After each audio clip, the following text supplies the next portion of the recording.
To create a collection with Weaviate, we'll go back into VS Code, and in our import.ts file, we'll create another function called createCollection. And here we initialize a connection to our client with our init client function. Next, we'll create a collection with client.collections.create.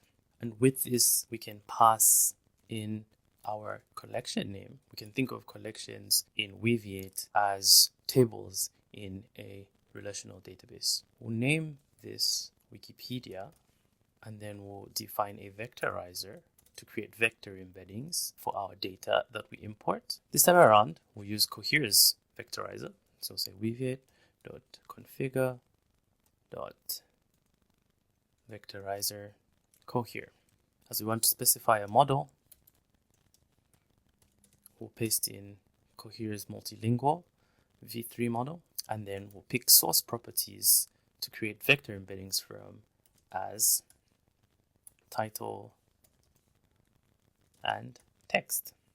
In our types.ts file, we can see that we have a type wiki that shows the shape of our data. We have a title field, a URL field, and a text field.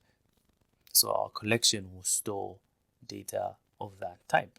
So back in imports.ts, we'll then define a generative module which will interact with a large language model and help us as we're building out our RAG application.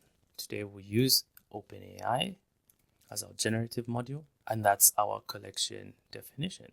Outside of this, we want to console log that our collection has been created.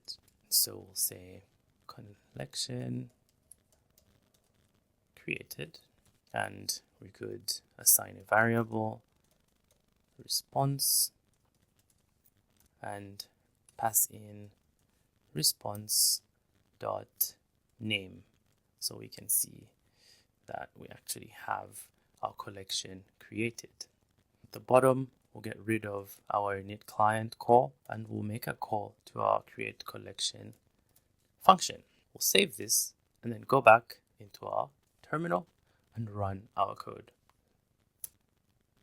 So we can see that our client is ready and our collection Wikipedia was created.